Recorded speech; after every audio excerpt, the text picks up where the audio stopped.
bienvenido al culto de este día domingo. Vamos a comenzar con una oración y vamos a pedirle a nuestro Señor que nos guíe en todo el transcurso de este culto por la mañana. Gracias, Padre, por este tiempo tan bello que tú nos das para poder compartir, escuchar tu palabra, Señor, y poderte cantar alabanzas, Señor, que engrandece tu nombre. Gracias, Señor, por este precioso domingo que viene de parte tuya. Alabamos y bendecimos tu nombre. En Cristo Jesús. Amén. Bien, como les decía, es un hermoso domingo, un domingo especial. Nos faltarían unos 3 o 4 domingos más y ya terminamos el año. Así que, ¿qué les parece? Pasó volando todo este tiempo. Hoy es un culto especial de Santa Cena, así que no se mueva, espere hasta el final. Viene la palabra de Dios y la participación de los símbolos que nos recuerdan el sacrificio de Jesús allá en la cruz. Vamos a cantar al Señor. Vamos con una canción y alabamos a nuestro Señor.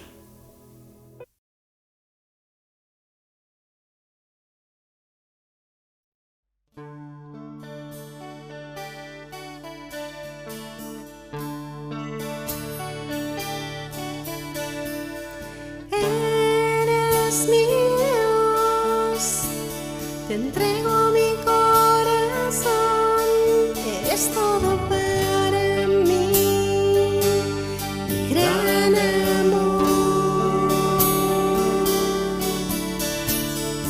Eres mi luz, mi vida yo te doy, quiero siempre seguir tu dulce voz.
Padre amado, gracias por un día más de vida que tú nos regalas. Hoy queremos pedirte por el hermano que nos compartirá tu santa palabra, que sea de mucha bendición para nuestras vidas. Te lo pedimos y te lo rogamos. En el nombre de Cristo Jesús.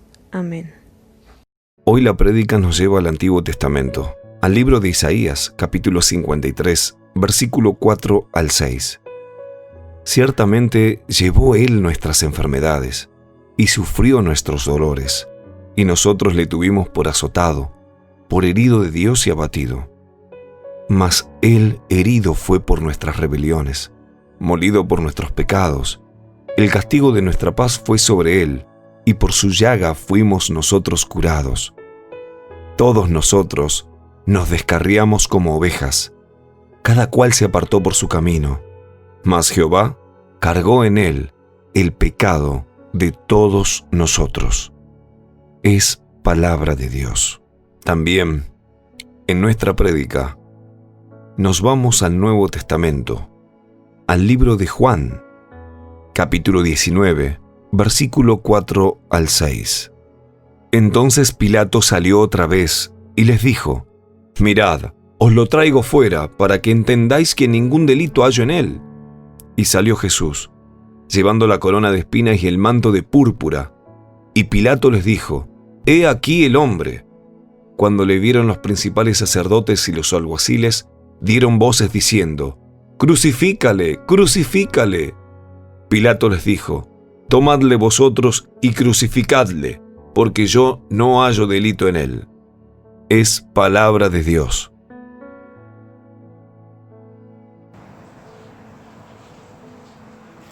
Muy buenos días, queridos hermanos. Que el Señor los bendiga ricamente en esta mañana de adoración.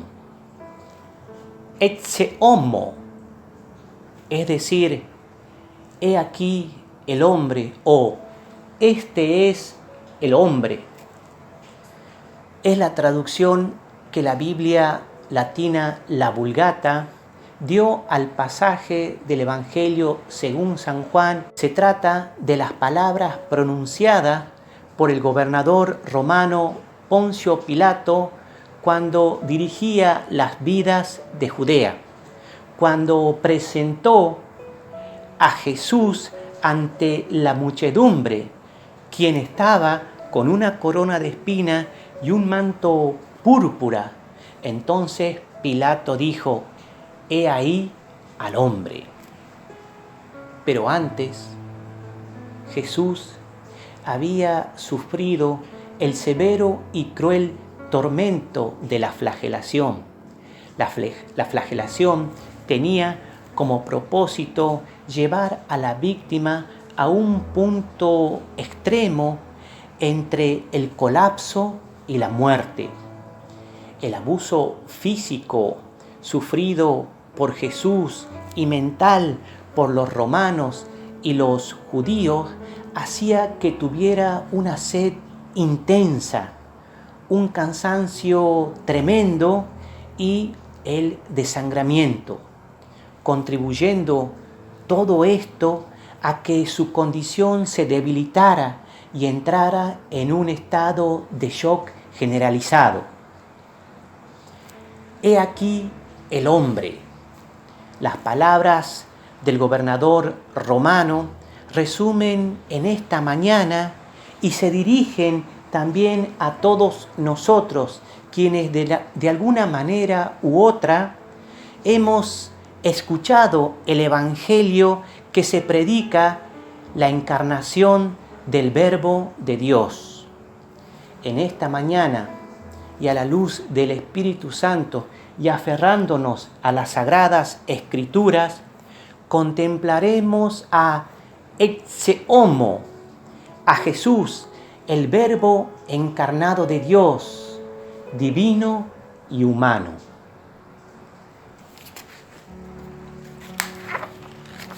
¿Qué quiso decir Pilato cuando dijo: «He aquí el hombre»? Tal vez es posible que estaba dando una definición de lo que significa un hombre, Pero, ¿qué entendemos nosotros por el concepto de hombre? Algunos definen al hombre como un sinónimo de humanidad, como un ser vivo que tiene capacidad para razonar, hablar y fabricar instrumentos que le serán útiles. Otros se refieren al Homo sapiens. Para otros tantos, el ser humano es considerado como un individuo, una unidad dotada de alma y cuerpo, cuya mente funciona de manera racional, que tiene conciencia de sí mismo, capacidad para reflexionar sobre sus propios actos y decidir entre lo bueno y lo mejor, lo agradable, lo desagradable, entre lo justo y lo injusto. Para algunos filósofos, la definición de hombre tiene que ver como una parte, una porción del cosmos. Para otro, es un ser dotado de un alma que se encuentra atrapado en un cuerpo físico. Para otros, es un ser político. Otros, es un ser productivo. Y para otros, entre tanto, es un ser entre el mono y el superhombre, al cual hay que desmitificarlo, liberarlo y a la vez divinizarlos.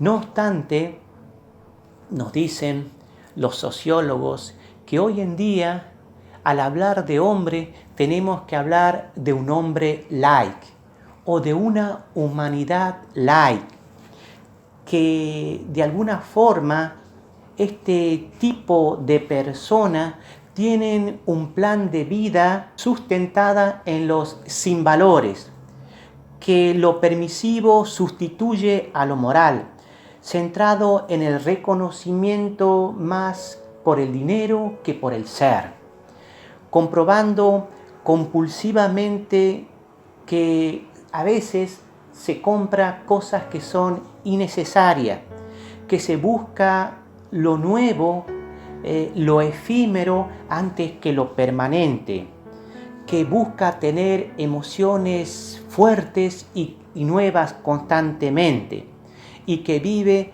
al margen apáticos de los acontecimientos. Pero, ¿qué concepto tiene la palabra de Dios, la Biblia, de qué es el hombre? Primeramente, se nos dice que el hombre es una creación de Dios. En el libro de Génesis, capítulo 1, 26 y 27, se nos dice así: entonces Dios dijo, hagamos al hombre a nuestra imagen, conforme a nuestra semejanza. Y luego, y creó Dios al hombre a su imagen. A imagen de Dios lo creó, varón y hembra los creó Dios. Lo que la Escritura nos está declarando, que el hombre, la humanidad, no es un accidente cósmico, un medio de producción o un ser vacío que necesita evolucionar, sino una obra maravillosa en la omnisciencia de Dios. Ante tanto desconcierto y pesimismo que hoy nos toca vivir en este mundo posmoderno, cuando una persona toma conciencia de sí mismo, de que no somos dioses, ni un hecho fortuito de la mera y absurda casualidad, sino una obra propia misma de Dios, su vida tiene significado y significante. Somos creaciones de Dios, así que uno puede entender de que Dios tiene un propósito para la vida, pero cuando nosotros aislamos o divorciamos el concepto de Dios en la vida de las personas, todo significado o esencia cae en un vacío sin sentido. Sin embargo, debemos agregar que a esta hermosa creación de Dios, el hombre, fue afectado por un elemento ajeno a Dios y a la creación, el pecado. A causa de esto, la imagen de Dios se desdibujó en el hombre, aunque no destruyó su humanidad. Todo nuestro ser se vio afectado por el mal, a tal punto que perdimos la capacidad de reflejar la santidad de Dios en nuestras vidas y por tanto morimos. Pero la gran noticia de la palabra de Dios que se predica, que aunque todos pecamos y estamos destituidos de la gloria de Dios, Cristo murió por nosotros. Dios muestra su amor para con nosotros, que Cristo murió en nuestro lugar, pues Dios estaba en Cristo reconciliando consigo mismo al mundo, no tomándoles en cuenta a los hombres sus pecados, por medio de la predicación de la reconciliación que es en Cristo Jesús, Señor nuestro. ¿Cómo es posible esto? ¿Cómo es posible que el Creador busque reconciliarse con su propia creación, el hombre, por medio de la predicación?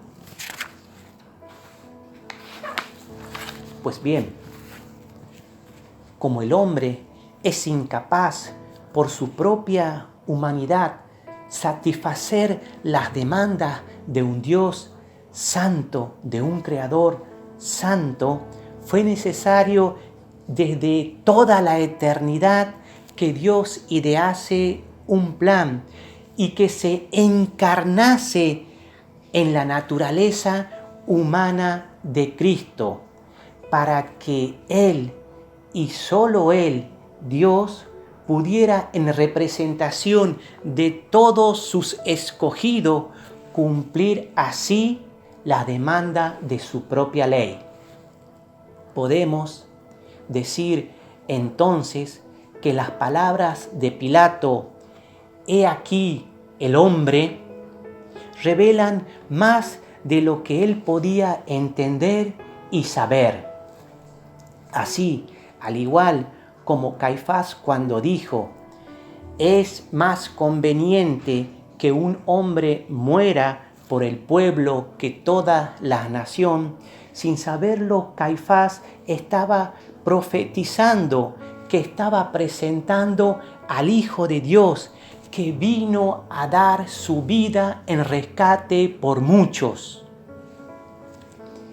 Es así que este hombre, Jesús, el Hijo de Dios, tenemos en él dos naturalezas, la humana y la divina. En una estaba restringido por el tiempo y el espacio, pero sin pecado alguno, ni con el deseo de pecar. En la otra está la segunda persona de la Trinidad, el Hijo de Dios, el Mesías encarnado. Jesús, es importante aclararlo, no es un buen hombre, no es tampoco un semidios, ni es un Dios deizado que ha llegado a ser un Dios, ni tampoco un espíritu en forma de Dios o en forma humana. Él es Dios hecho hombre, en una unión hipostática, humano y divino, sin confusión, sin mutación, sin división y sin separación. Y es precisamente el profeta Isaías, y sobre todo en el capítulo 53, quien parece verlo a Jesús con sus propios ojos. Y eso que cuando dijo la profecía sobre Jesús, lo dijo hace 700 antes que Cristo viviera y muriera. Él habla del siervo de Jehová que vino a servir antes de ser servido. Con agudo realismo, Isaías parece ver la pasión corporal y espiritual de Cristo. Nos habla del varón de dolores, familiarizado con el sufrimiento, el menosprecio de los hombres, ante quien se le ocultó el rostro, soportó y cargó nuestro dolor, castigado, abatido, herido, traspasado, molido por nuestros crímenes.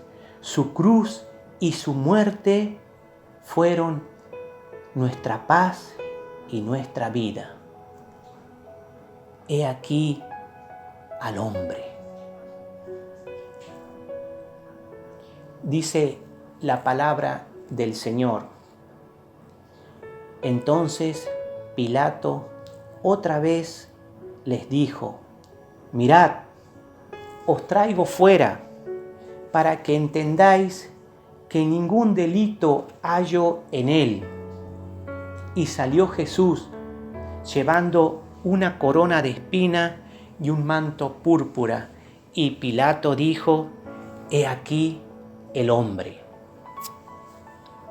Las palabras del gobernador romano de algún modo se dirigen a todos nosotros y a toda la humanidad, quienes de alguna manera hemos oído sobre la misión de Cristo.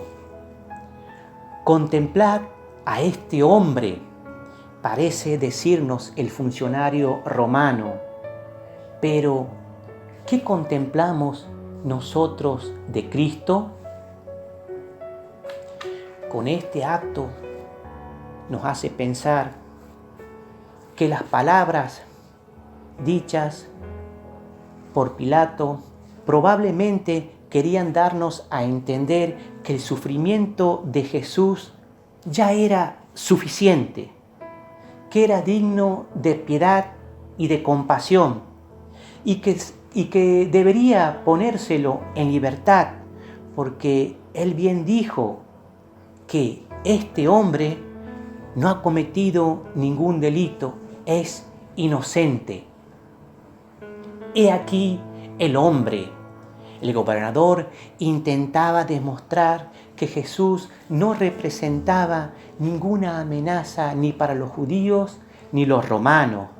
Miren, dice con estupor e ironía, no parece tan peligroso, es un simple mortal, está temblando, se desangra, sufre, está aturdido. Contemplen a lo que queda de este hombre. En realidad, Pilato intenta apelar y argumentar que por el estado calamitoso de Jesús buscaba buscar alguna fibra humana en sus acusadores para poder darle la libertad, pero fue en vano. Es así que esto nos lleva a expresar una gran verdad en la predicación del Evangelio. A Jesús solo se lo puede aceptar por la verdad y la fe, y no por el miedo místico o un mero sentimentalismo que cubre hipócritamente una compasión religiosa. A Jesús se lo debe aceptar con verdad y fe, ya que Él es el Hijo de Dios. Se lo debe aceptar con amor, respetar y obedecer. Uno, hasta este punto, debe preguntarse si hoy en día el ser humano, como tantos que dicen llamarse ser cristianos, ¿no tienen acaso esa misma simpatía y falsa compasión superficial por Cristo? Después de todo, si somos sinceros con nosotros mismos, cuesta menos compadecerse por un semejante que está sufriendo a tener que humillarse y aceptar que ese hombre está sufriendo por nuestra propia condenación. He aquí el hombre. El teólogo afroamericano Howard Thurman escribió en su libro titulado Jesús y los desheredados. Allí nos hace ver la privación y el embellecimiento que representó el sometimiento de los negros esclavos del sur de Norteamérica, mientras nos dice que ellos cantaban: nadie sabe el dolor que he experimentado, nadie excepto Jesús, cuando empezaba la subasta y veían desmembradas a sus familias, a sus padres, madres, esposas, esposos e hijos. Pero así también la dignificación como hijos de Dios, hijos del sufrimiento. He aquí al hombre. Encarna al Hijo de Dios que se hizo hombre y se unió a toda esta humanidad de pobres, de excluidos, de desaparecidos y de sin techos, abrazando su causa, asegurándonos que cuando hacemos sufrir a uno de los nuestros, le estamos haciendo sufrir a Él. ¿Por qué sufre la gente? ¿Por qué sufre el justo?, se pregunta Job. Dios responde: y no ha de ser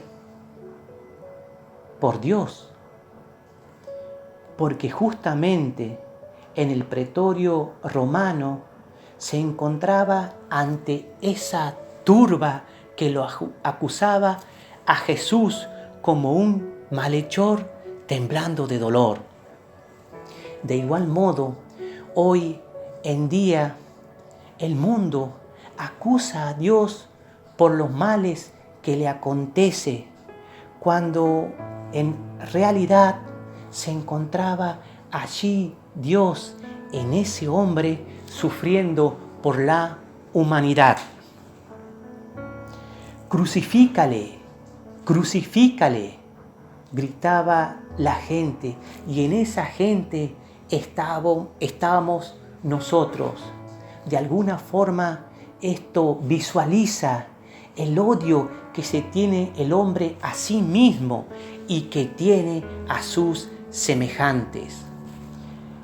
Ecce homo es Jesús, en donde se ve la profundidad del amor de Dios por todos sus hijos y la gravedad e intensidad del pecado. Ecce homo fue el rechazo, donde Jesús fue traicionado, abandonado, torturado, ejecutado y crucificado por y entre los pecadores. Este hombre, Jesús, se identificó con su misión, vino a buscar a los pecadores, vivió entre pecadores, fue crucificado por pecadores y murió entre pecadores. La cruz de Cristo se convierte entonces en el emblema de toda la humanidad humillada y ofendida. Ecce homo, evidentemente, era Jesús, Dios encarnado, que no pertenece a un pueblo, una raza o una religión, sino a todos aquellos que lo reciben con fe como suyo propio. Aún hoy, ese hombre está recibiendo a los pecadores.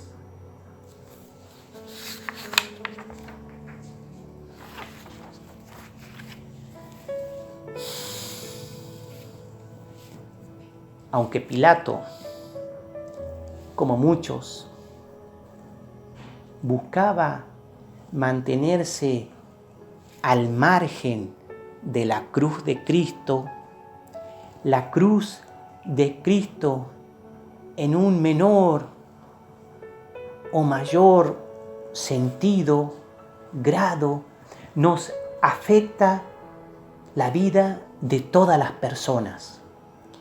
Nadie puede quedar indiferente o mantenerse al margen de la muerte de ecce homo, de Jesús. También nosotros, a quien se nos está predicando o están viendo este video, sabemos que no nos es lícito lavarnos las manos y permanecer indiferentes delante de Jesús, quien de una manera u otra recibió nuestra condenación, y nuestro rechazo puede volvernos hacia nosotros como nuestra condenación eterna. Quiera, hermanos, amigos, que el Espíritu Santo en esta mañana pueda quebrantar la fibra íntima de nuestro corazón y en humildad reconozcamos que Jesús, ese hombre, es nuestro Salvador y que dio su vida como un sustituto en la cruz por nuestros pecados. Yo te invito a que juntos hagamos una oración y que digas conmigo así: amado Dios, no soy digno de ti ni de tu sufrimiento. Te despojaste de tu gloria y de tu magnificencia y te humillaste por mí en la cruz. Te pido sinceramente perdón por mis pecados, porque yo reconozco que contra ti y solo contra ti he pecado y contra mi prójimo. Te reconozco, Señor Jesús, como mi único y suficiente Salvador. Dame una nueva vida para poder vivir como tú quieres que viva, agradándote y en santidad, y pueda contar a otro de lo que tú hiciste en mi lugar. Señor, quiero vivir para tu gloria y para tu honra. En Cristo Jesús, nuestro Señor. Amén. Que el Señor nos bendiga. Amén. Nosotros, en recuerdo de la obra de Cristo, celebramos la Santa Cena del Señor. Dice la Biblia en 1 Corintios capítulo 11, versos 23 al 26. Porque yo recibí del Señor lo que también os he enseñado, que el Señor Jesús, la noche que fue entregado, tomó pan, y habiendo dado gracias, lo partió y dijo: tomad, comed, esto es mi cuerpo que por vosotros es partido. Haced esto en memoria de mí. Gracias, Señor, por permitirme hacer esta oración para conmemorar la Santa Cena. En el nombre de Jesucristo, tu Hijo, te pedimos que bendiga y santifique este pan para las almas de todos los que participen de él, para que lo coman en memoria del cuerpo de tu Hijo y testifiquen ante ti. Oh Dios, Padre eterno, que están dispuestos a tomar sobre sí el nombre de tu Hijo y recordarle siempre, y a guardar su mandamiento que Él le ha dado, para que siempre puedan tener su espíritu consigo. No me suelte de tu mano, porque cada día necesito de ti. Te pido que proteja con tu misericordia a mi familia, mi vida, mis amigos y conocidos. Aléjanos de los peligros y danos tu bendición. Amén.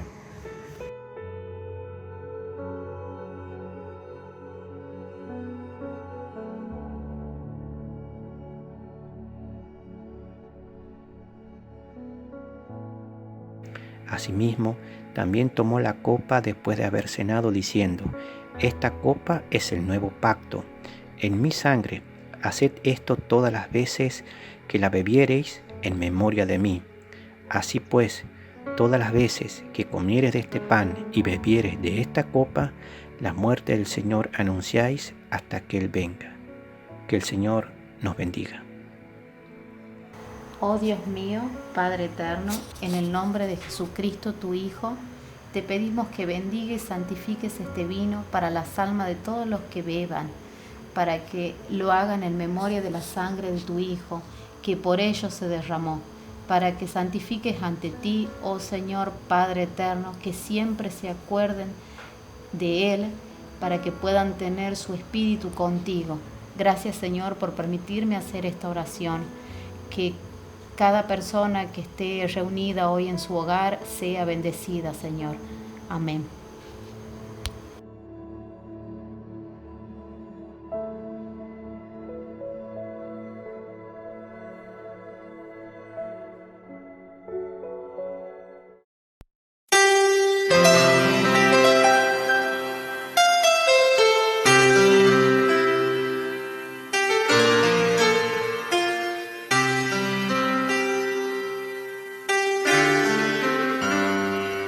Nació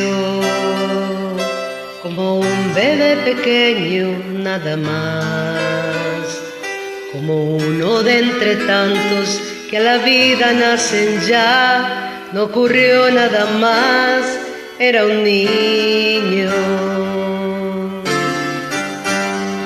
Nació y ninguno preguntó si de mayor Él tendría gran poder para sanar, si andaría sobre el mar. Era un niño. Nació y ninguno preguntó si iba a morir, si la gente algún día le iba a odiar, si sería el Redentor, si traería libertad.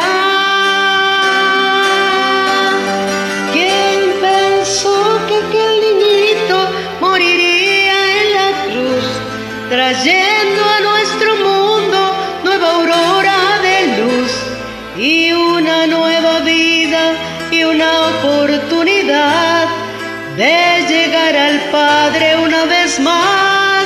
¿Quién pensó que al tercer día iba a resucitar, batiendo al infierno y a la muerte fatal, abriendo nuevos tiempos de felicidad? Por amor a ti.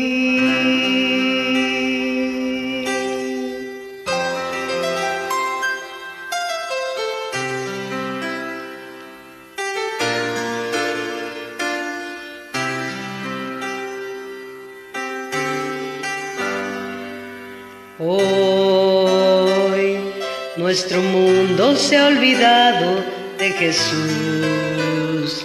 Han cambiado su victoria por placer terrenal. De su cruz queda ya un recuerdo.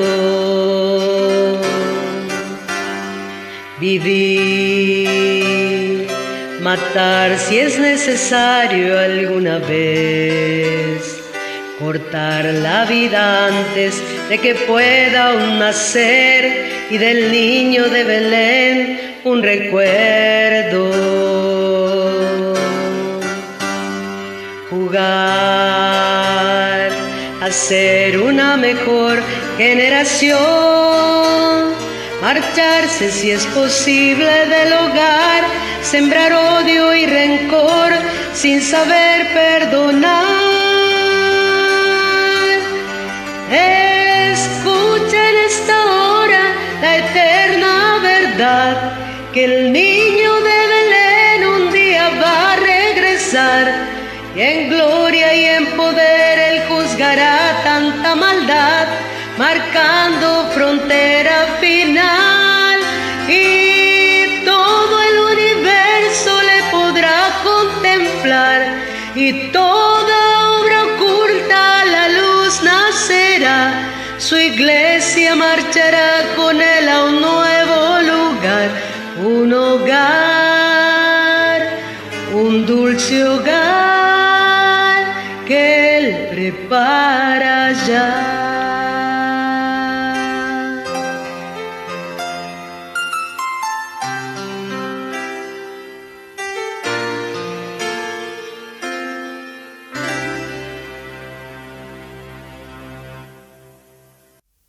Gracias al Señor damos por este tiempo tan hermoso de haber podido compartir la palabra del Señor, por haber participado de estos símbolos de Santa Cena tan importantes en nuestra vida.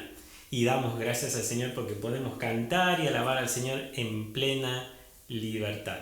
Bien, sin más que agregar, ya nos estamos despidiendo, esperando que la otra cita del día domingo que viene nos podamos juntar todos detrás de esta pantalla del celular, de la computadora o del televisor que usted tiene ahí.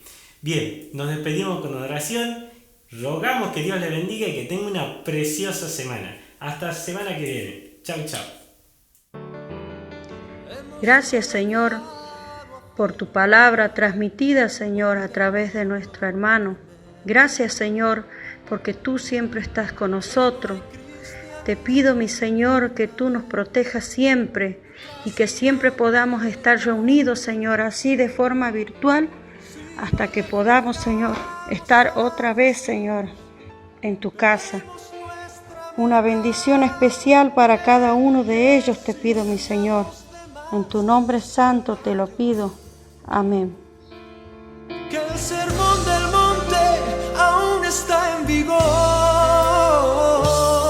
que aún existe el buen ejemplo y la humildad de corazón.